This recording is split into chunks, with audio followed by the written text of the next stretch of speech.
모든 것 아시는 주님, 나의 맘의 연약함 보시고 부족한 그 모습대로 주님 마음에 새겨주시네.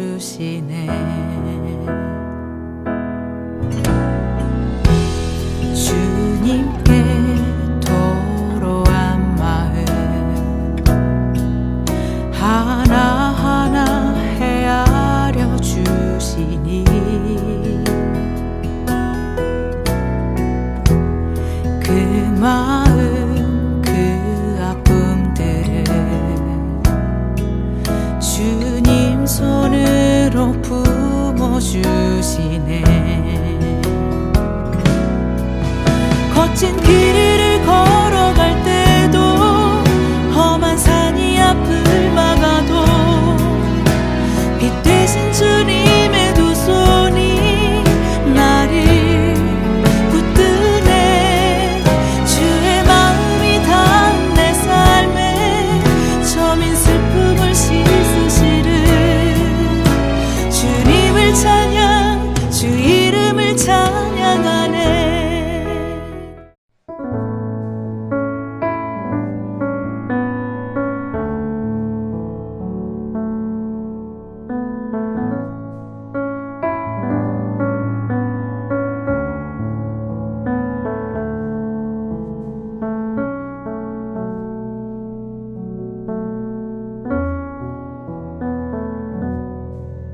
여호와의 사자가 광야의 샘물 곁 곧 술길 샘 곁에서 그를 만나 이르되 사레의 여종 하갈아 네가 어디서 왔으며 어디로 가느냐. 그가 이르되 나는 내 여주인 사레를 피하여 도망하나이다. 여호와의 사자가 그에게 이르되 내 여주인에게로 돌아가서 그 수하에 복종하라. 여호와의 사자가 또 그에게 이르되 내가 내 씨를 크게 번성하여 그 수가 많아 셀 수 없게 하리라.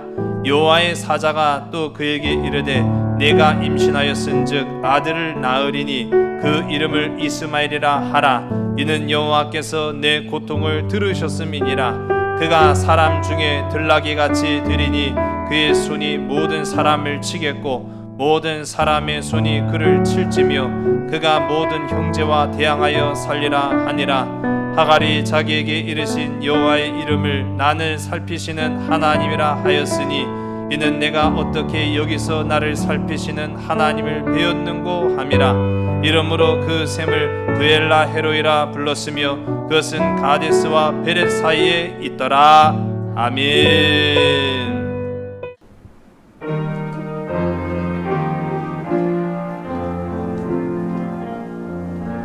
세상 만사 살피니 참헛되구나.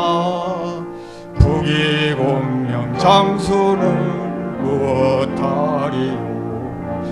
고대공실 높은 집 운전 옥탑도 우리 한 번 죽으면 일장의 천국.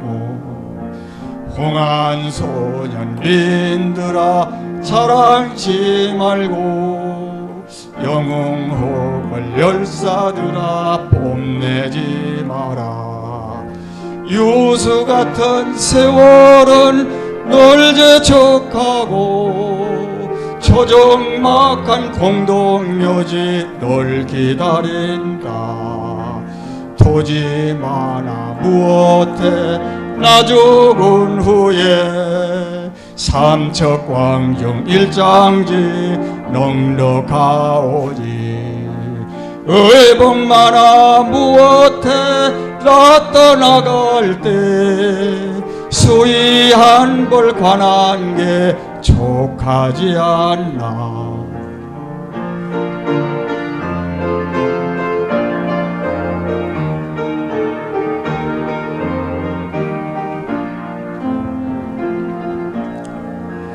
땀 흘리고 애를 써 모아놓은 재물 안고 가고 지고 가나 헛수고로다. 빈손 들고 왔으니 또한 그같이 빈손 들고 갈 것이 명백치 않나. 모든 육체 풀같이 썩어버리고 그의 영광 꽃같이 세잔하리라. 모든 학문 지식도 그러하리니 인간 일생 경영이 바람잡이뿐. 우리 희망 무행가 뜬 세상 영화 불토같이 버리고 주님 따라가. 천국 낙원 영광 중 평화의 생애 영원 무궁하도록 누리리로다. 영원 무궁하도록 누리리로다. 아멘. 영국의 여류 소설가 메리 셀리라는 사람이요, 아주 옛날이죠. 1818년에 출판한 그 이름도 유명한 프랑켄슈타인이라는 책입니다. 여자 소설가가 썼다고는 믿겨지지 않는, 정말로 그 내용을 보면은 기괴함으로 가득 차 있어요. 그래서인지 몰라도 오늘날까지 이 프랑켄슈타인이라는 이 소설이 연극으로 또 영화로 또 만화에 이르기까지 각색되어서 시대를 뛰어넘어서 참 인기를 끌고 있는 고전 명작이기도 합니다. 이 책의 내용을 보게 되면은요, 물리학자 빅토르 프랑켄슈타인이라는 사람이 등장해요. 이 사람이 프랑켄슈타인이에요. 그러니까 여기에 극 중에 나오는 그 인물이 프랑켄슈타인이 아니라 그를 만든 사람이 프랑켄슈타인이거든요.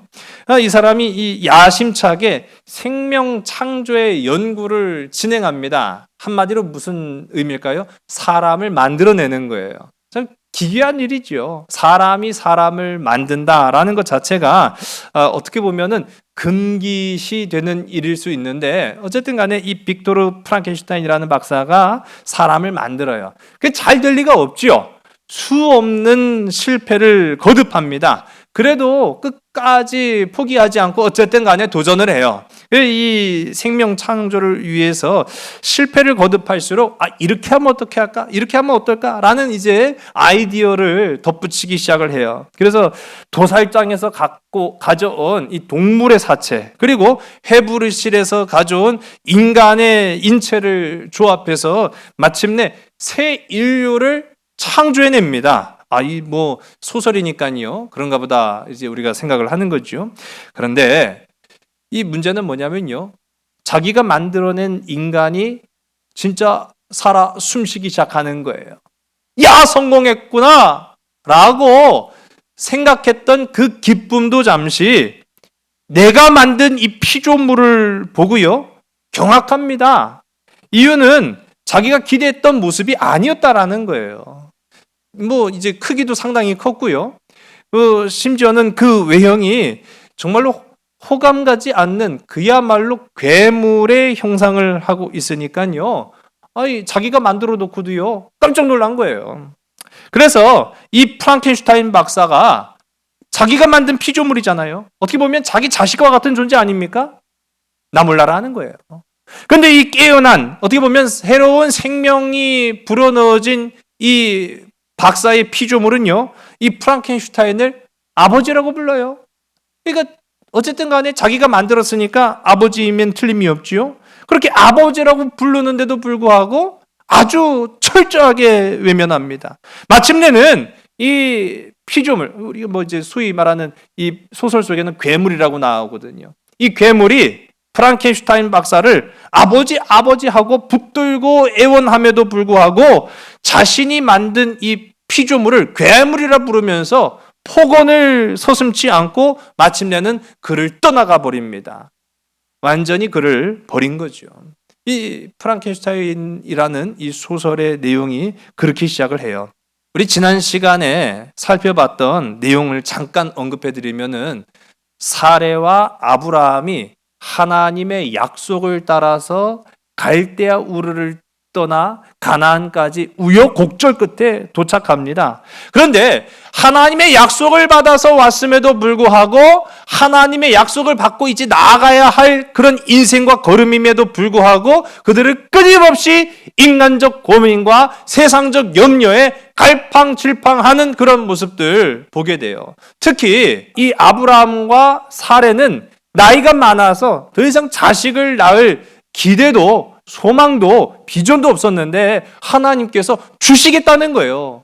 아니 그걸 어떻게 믿냐고요. 우리가 어떻게 그 약속 의지하면서 끝까지 견디며 살아가냐고요. 그러다가 그만 이 사레라는 아내가 자신의 성급했던 직선적 선택, 이 직선적 선택을 하게 되지요. 그래서 자신의 여종이었던 하갈을 아브라함에게 마치 천마냥 내어줍니다. 그리고 거기다가 맞장구를 친 그 사람이 바로 아브라함이었죠. 어리석은 아브라함의 조급함이 결국 그들이 원했으나 결코 원치 않았던 결과로 이어지는 그런 모습들 보게 되는 거죠. 그들이 원했던 거는 자식 낳고 알콩달콩 꿈 같은 삶을 살 것으로 여겼지만은 이루어진 내용들을 보게 되면 예상치 못했던 문제들이 계속적으로 파급되는 그런 모습들 우리 지난 시간 함께 보았습니다.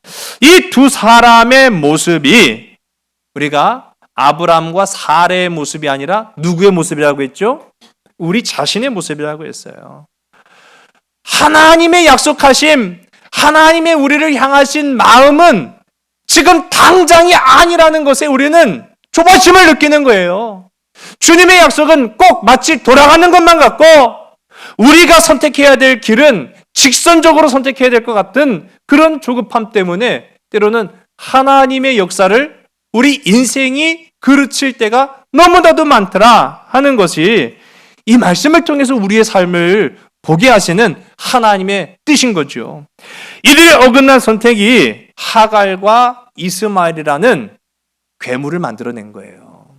한마디로 말하면은 자기가 만들었지만 자기가 외면하고 싶었던 이 괴물 하갈과 이스마엘이라는 괴물을 그들 스스로가 만들었다는 사실이죠. 여러분 좀 깊이 들어가 보면은 이건 이미 예견된 일이었습니다. 아니 사레와 하갈의 이 갈등 안 일어날까요?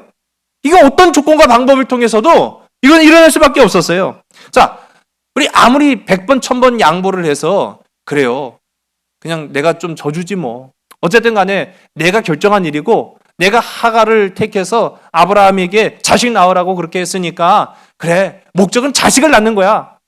여러분 그래서 자식을 낳았다고 한번 쳐봅시다. 자식 낳으면 그 이후에는 어떻게 될까요? 어떻게 될까요? 아니 그러면 사레의 자식 됩니까? 하갈이 낳은 자식이 내 자식 됩니까? 아닌 거잖아요. 그러니까 이 가정의 불화는 이미 불을 보듯 뻔한 결과였다라는 사실이에요. 이런 가운데 아브라함도 참 어떻게 보면 아쉽죠. 아브라함의 영적 리더십이 빛을 잃는 순간이었습니다. 오늘 바라기는 저와 여러분의 가정, 일터, 삶 속에서도 하나님이 우리에게 영적 리더십을 주셨습니다. 그 영적 리더십이 세상 가운데 빛을 잃지 않기를 주의 이름 간절히 소원합니다. 아브라함의 리더십이 참 아쉬운 대목이에요. 이 사태를 수습하기보다는 하갈에게 대한 무엇이 지금 보여지는 거죠? 외면입니다. 무관심입니다. 자기 책임도 어느 정도가 아니라 상당 부분 있는 부분이잖아요.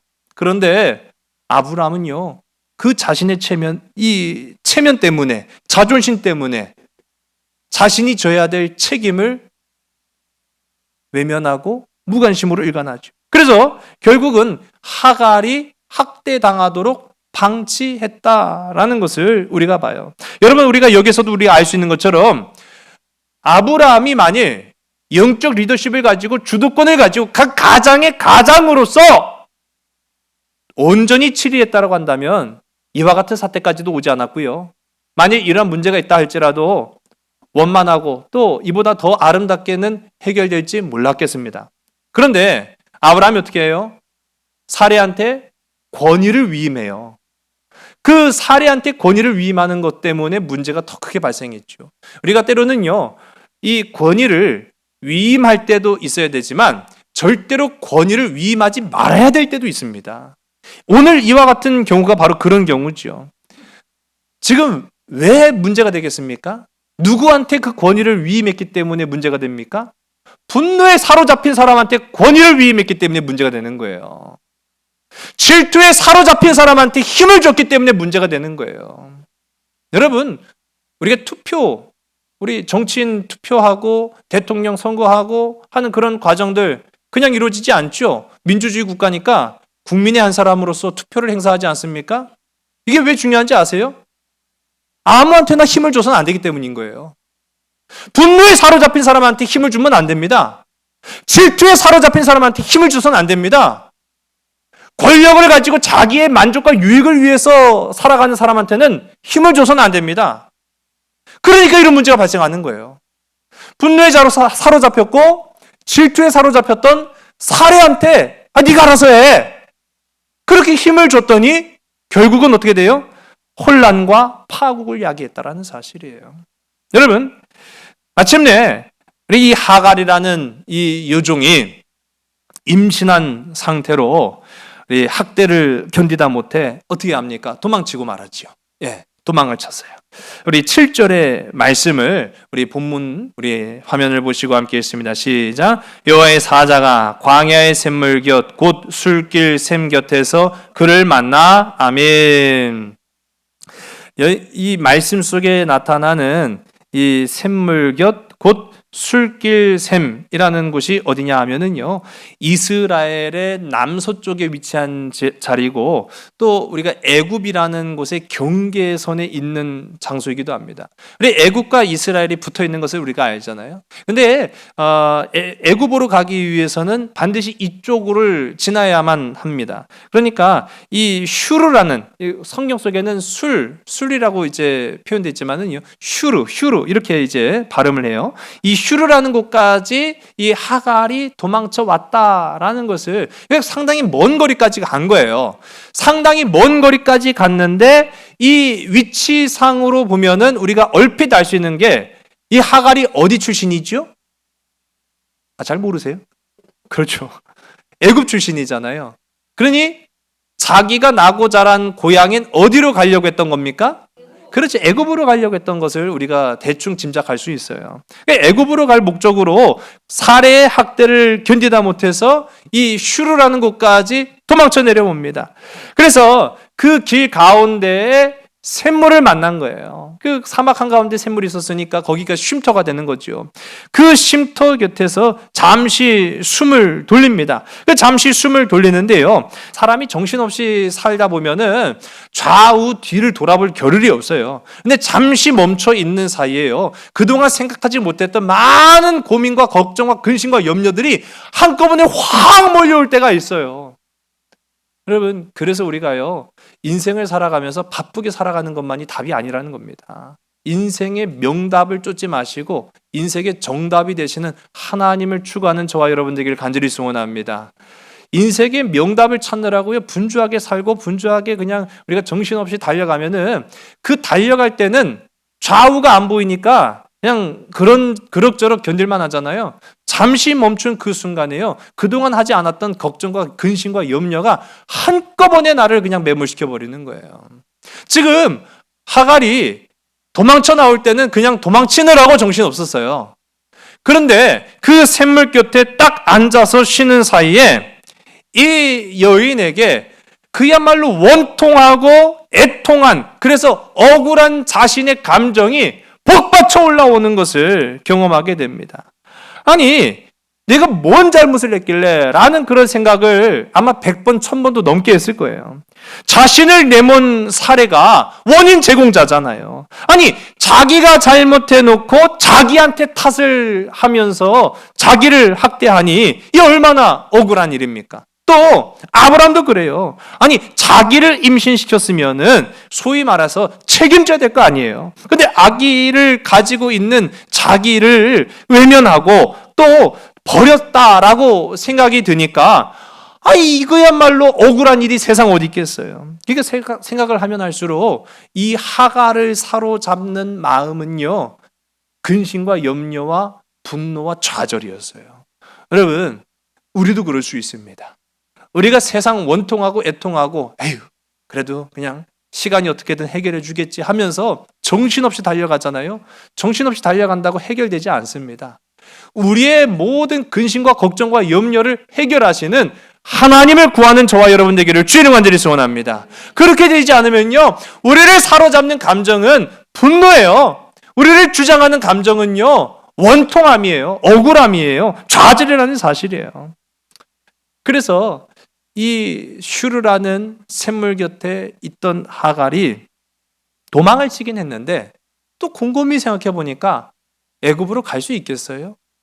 사실 못 갑니다. 노비가 도망간들 노비일 수밖에 없어요. 그런 상황 속에서 이 하갈이 가만히 생각해 보니까 그냥 무작정 뛰쳐나와서 도망치긴 했는데 애굽으로 갈 수도 없는 노릇이거든요. 애굽 가서 자신의 인생 필리가 만무해요. 예. 더 심하면 더 심했지 더 나을 수가 없었다는 사실이죠. 그래서 여기에서 가지도 오지도 못하고 그 자리에 그냥 하염없이 앉아만 있을 때, 그래서 어떻게 할지를 몰라서 좌절과 절망에 빠져 있을 때, 그때 어떤 일이 일어납니까? 하나님이 나타나셨다는 사실이에요. 여러분, 절망과 좌절의 자리에서 하나님을 부르짖어 참는 저와 여러분 되기를 주의로 간절히 소원합니다. 하나님이 말씀하셨다고 말하고 있어요. 하나님이 나타나셨고 말씀하셨다. 여러분, 이거 진짜 놀랄 일입니다. 여러분, 왜 놀랄 일이냐면요, 아직 그 여주인 사레에게도 나타나지 않은 일이었거든요. 그 여주인에게도 나타나지 않은 일이 지금 이 여종이었던 하갈에게 나타나셨다. 가만히 생각해보면 왜 그러셨을까? 왜 그러셨을까? 여러분, 하나님은 이방인인 이 하갈, 노예에 불과한 이 하갈, 학대받았던 이 하갈을 사랑하셨기 때문인 줄로 믿으시기 바랍니다. 여러분, 사람 취급도 받지 못했던 그 하갈을 하나님은 찾아가셨어요. 인정받지 못했고 학대받았던 그 하갈을 하나님은 찾아가셨어요. 버리지 않으셨습니다. 내버려 두지 않으셨습니다. 끝까지 책임져 주셨는 줄로 믿으신 여러분 되시기 바랍니다. 요한복음 14장 18절의 말씀을 우리 성경을 화면을 보시고 함께 읽습니다. 시작. 내가 너희를 고아와 같이 버려두지 아니하고 너희에게로 오리라. 아멘. 오늘도 하나님은 고아와 같은 절망과 좌절, 기댈 것 없는 우리 인생에게 찾아오셔서 위로와 사랑으로 우리를 감싸시고 붙드시고 책임지시고 이끄시는 줄로 믿으신 여러분 되시기 바랍니다. 하나님 우리를 사랑하셔서 우리가 학대받을 때, 우리가 외면당할 때, 우리가 좌절하고 절망할 때 우리에게 찾아오셨다라는 사실이죠. 우리 옆에 계신 분들한테 우리 서로 이렇게 고백합시다. 하나님이 찾아가 주십니다. 시작. 하나님이 붙들어 주십니다. 시작. 하나님이 붙들어 주심을 오늘 저와 여러분의 삶에서 체험하는 우리 삼손 가족들이 다 되기를 간절히 소원합니다. 우리 8절의 말씀이지요. 우리 화면을 함께 보시고 있습니다. 시작. 이르되 사레의 여종 하갈아, 내가 어디서 왔으며 어디로 가느냐? 그가 이르되 나는 내 여주인 사레를 피하여 도망하나이다. 아멘. 여러분, 이 부분을 잘 보면은요, 하나님이 어떻게 지금 이 하갈을 위로하고 계시고 또 그를 일으키셔서 이끌고 인도하시는가라는 것을 우리가 알 수 있어요. 우리 오늘 8절 앞에 보면은 사레의 여종 하갈아 라고 부르셨어요. 사레의 여종 하갈아. 하나님은요, 하갈을 아셨습니다. 하나님은요, 하갈을 정확히 아셨습니다. 그냥 아신 게 아니에요. 그의 이름을 알았다고 그를 아는 것도 아니에요. 그의 상황과 그의 처한 모든 그러한 어려움과 환난까지도 하나님은 정확히 알고 계십니다. 오늘 그 하나님은 우리의 상황도 정확하게 알고 계시는 줄 믿으시기 바랍니다. 여러분 보세요. 사레의 여종 하갈아 라고 부르셨을 때 만일 여러분이라면 어떻게 대답하시겠어요? 가만히 생각해 보니까 아니 내가 지금 도망쳐 나왔는데 뭐 내가 누구 중이야? 누구 중은? 아니요, 하나님 저 그냥 하갈인데요. 그렇게 답할 수도 있었을 거 아니에요. 또 아니요, 저 아브라함의 아내 하갈인데요. 그렇게 속일 수도 있는 거 아니겠습니까? 그리고 또 한편으로 생각해 보면 또 대답하면 골치 아플 것 같아. 그렇죠? 아니요, 사람 잘못 보셨 그렇게 말할 수 있지 않겠어요? 근데 우리가 이 여러 가지 상황을 놓고 보더라도 우리가 주목할 것이 하나님이 이 하갈을 부르실 때 사례의 여종이라고 부르신 거예요. 여러분, 사례의 여종. 여러분, 이것이 지금 하갈의 현실, 하갈의 처한 현실을 단 한마디로 정의 내린 거예요. 넌 지금 누구냐? 너의 정체성이 무엇이냐? 너는 사례의 여종이다. 사례의 여종 하가라 라고 말씀하시죠. 여러분, 이 하나님의 방식은요 참 놀라워요. 하나님 어떻게 말씀하시냐면은 책망하시지는 않았어요. 오늘 말씀 보면은 하갈을 책망하셨나요? 우리가 그렇잖아요. 또는 이제 실수를 명명백백하게 실수를 했어도 때로는 자녀가 너 몇 점 맞았어? 80점 맞았어. 야, 이씨! 80점이 점수냐? 라고 하면은 딱 심 맞죠. 80점 맞았어. 잘했어. 그 정도면 괜찮아. 다음엔 더 잘할 수 있지.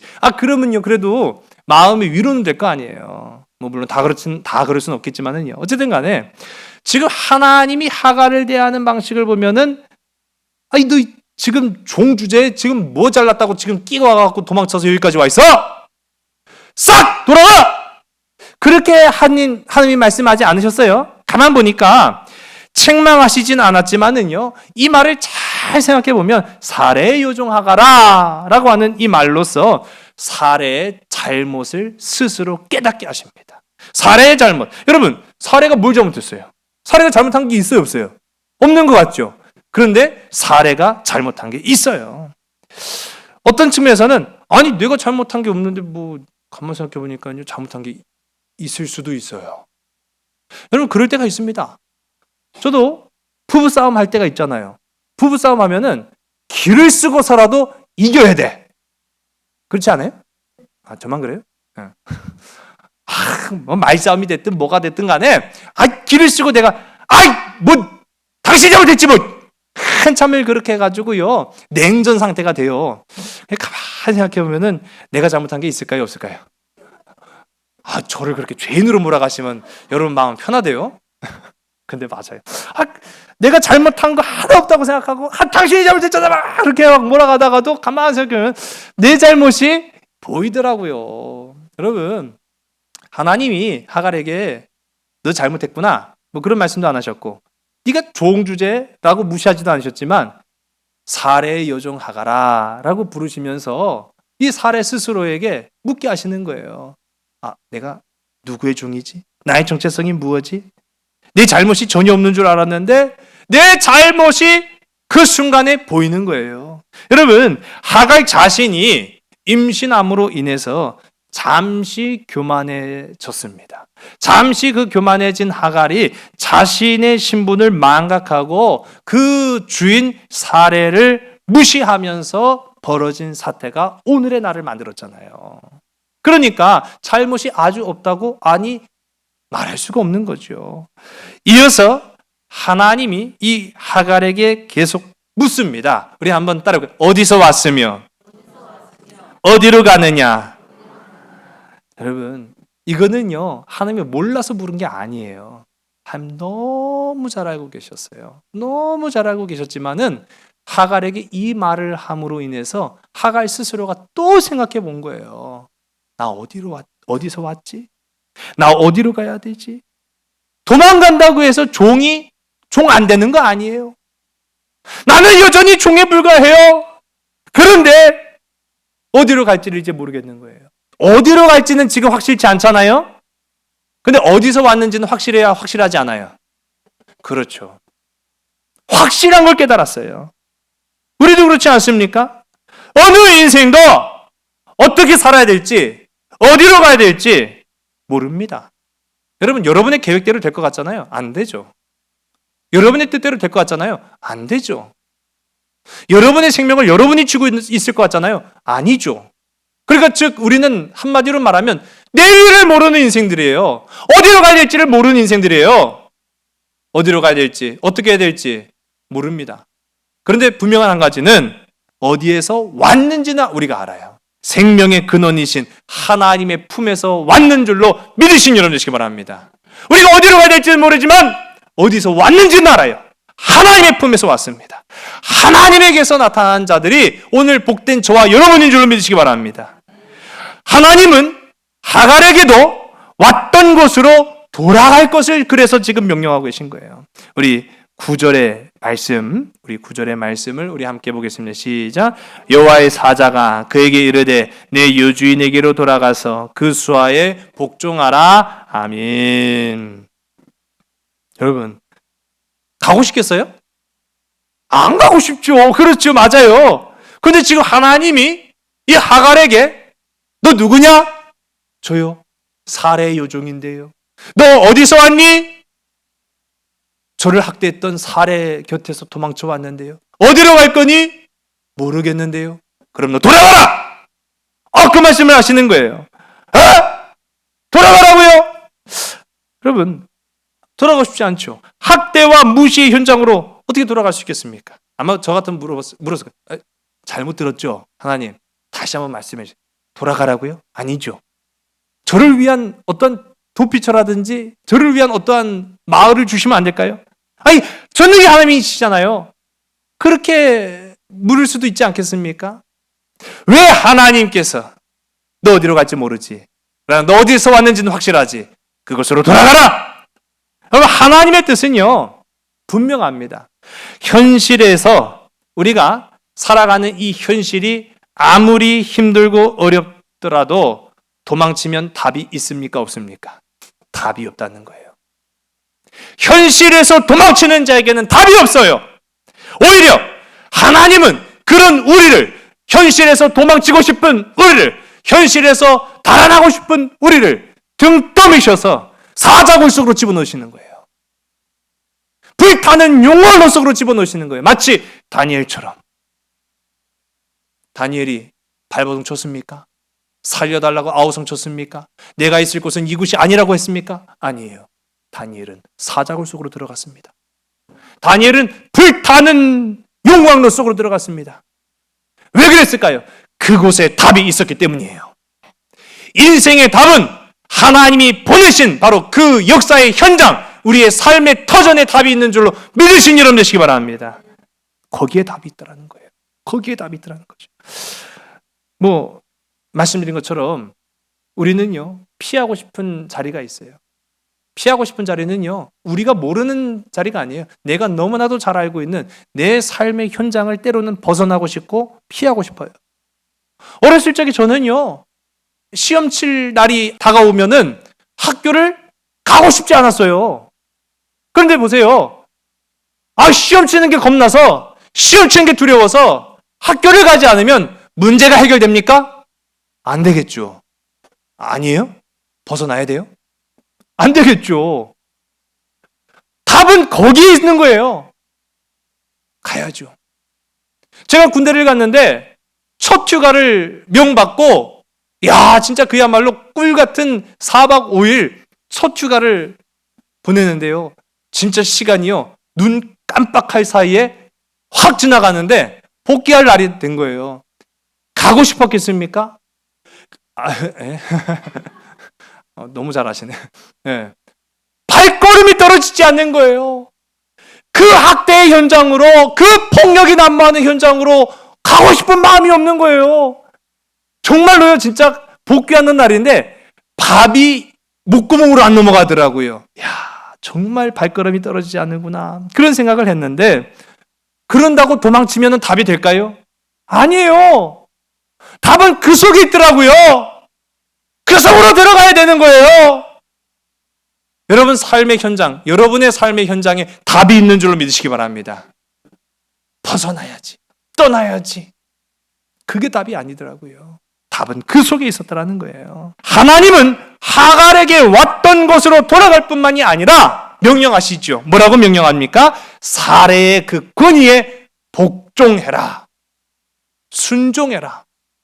여러분, 여러분의 삶의 현장 속에서 그 권위가 있습니다. 여러분, 그 권위 앞에 하나님을 섬기는 마음으로 순종할 수 있는 저와 여러분 되기를 주의 이름 간절히 소원합니다. 여러분, 종이 주인의 권위를 무시하면 그 관계는 깨질 수밖에 없어요. 그래서 열쇠는 순종에 있습니다. 우리 다 같이 한번 따라, 순종에 답이 있다. 지금 하갈에게는요, 도피처가 답이 아니에요. 하갈에게는 순종이 답이었어요. 그래서 하나님은 하갈을 도로 왔던 그 자리로 돌아가라고 명령하시고 살해의 권위에 순종하라고 말씀하십니다.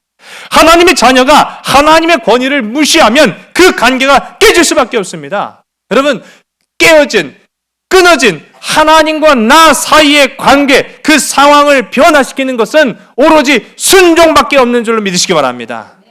여러분, 순종이 여러분의 삶을, 여러분의 처한 상황을 변화시킬 수 있다는 사실이에요. 우리 한번 따라해볼까요? 순종이 축복의 열쇠입니다. 순종이 기적이 됩니다. 할렐루야! 여러분, 우리 11절의 말씀을 보겠습니다. 시작. 여호와의 사자가 또 그에게 이르되 내가 임신하였은즉 아들을 낳으리니 그 이름을 이스마엘이라 하라. 이는 여호와께서 내 고통을 들으셨음이니라. 아멘. 여러분, 지금 보시면은요, 지금 이 직선의 성급함이죠. 이 직선의 성급함 때문에 생겨난 자식, 하갈의 자식을 어떻게 보면은 괴물로 취급할 수도 있고, 어떻게 보면은 내 자식 아닌 것으로 이렇게 여길 수도 있는데, 하나님은요, 그렇게 생긴 자녀일지라도 그 하갈의 자녀에게 직접 은혜를 베푸시는 모습을 우리가 발견하게 됩니다.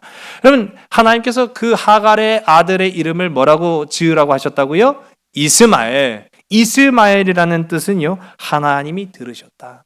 하나님이 너의 고통의 울부짖음을 들으신다 라는 아주 좋은 의미를 가지고 있어요. 이뿐만이 아닙니다. 우리 10절의 말씀이죠. 우리 앞절에 있는 말씀, 우리 10절의 말씀을 보겠습니다. 시작. 여호와의 사자가 또 그에게 이르되 내가 내 씨를 크게 번성하여 그 수가 많아 셀 수 없게 하리라. 아멘. 하나님은 이름만 지어주신 게 아니라 그의 자녀를 복 있게 하셨다라는 것을 우리가 보는 거예요. 여러분, 이 비슷한 약속을 누구에게 주셨죠? 아브라함에게 주셨잖아요. 여러분, 아브라함에게만 주실 뿐만 아니라 어떻게 보면은 그 사례가 아닌 여종일지라도 여종의 자녀인 이스마엘에게도 아브라함과 견줄 수 있는 놀라운 복을 주셨다라는 걸 봅니다. 그러나 여기서 우리가 중요한 부분이 있어요. 아무리 하나님께서 그렇게 복을 주셨고 그를 챙기셨지만 분명한 한 가지는 그들이 어떠한 길을 걸어가느냐에 따라서 그 자손들이 받을 복이 달라질 수 있다라는 사실입니다. 우리 그 부분을 우리 12절의 말씀에서 우리가 찾아보게 됩니다. 우리 보겠습니다. 시작. 그가 사람 중에 들나귀 같이 되리니 그의 손이 모든 사람을 치겠고 모든 사람의 손이 그를 칠지며 그가 모든 형제와 대항하여 살리라 하니라. 아멘. 참 역사는 정확한 것 같아요.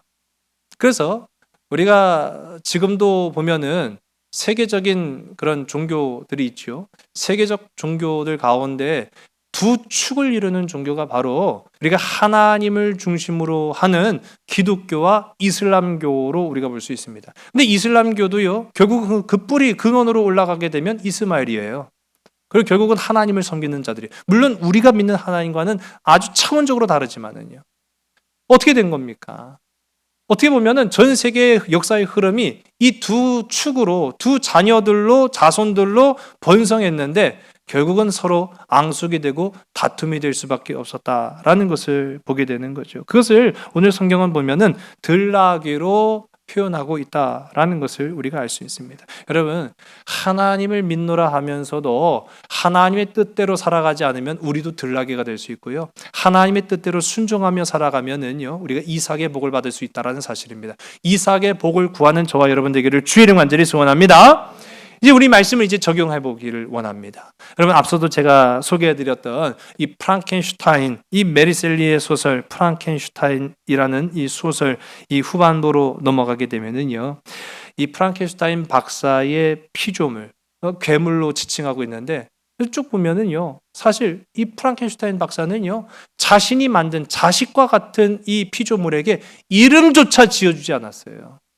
어떻게 그럴 수가 있어요? 이름조차 지어주지 않고 그저 괴물로 취급합니다. 그렇게 그는 철저히 버림받고 그 철저히 버림받은 상황에서 절망하고 분노합니다. 그래서 그 마음에 복수심이 가득 차고 말았어요. 마침내 이 괴물, 이 프랑켄슈타인이라고 우리가 나중에 불리는 이 괴물은 프랑켄슈타인 박사의 가족을 무참히 죽입니다. 자기를 아버지라고 불렀던 그 박사의 가족을 무참히 죽이고 북극으로 도망을 가요. 그리고 이 박사는 자신의 가족이 자기 때문에 결국은 나 때문에 죽임당하는 이 비극 앞에서 프랑켄슈타인을 내가 죽여버리겠다. 내가 만들었지만 내가 만든 이 피조물을 죽여야겠다라고 생각하면서 북극으로 갔다가 거기서도 자신도 비참한 죽음을 맞이합니다. 여러분, 이 소설을 쭉 보면은 프랑켄슈타인이 만든 이 괴물은 자기 자신이었어요. 그 괴물 자신이 자기였다라는 것을 보게 됩니다. 왜 이런 비극이 일어났을까요? 이런 비극을 막을 수 있잖아요.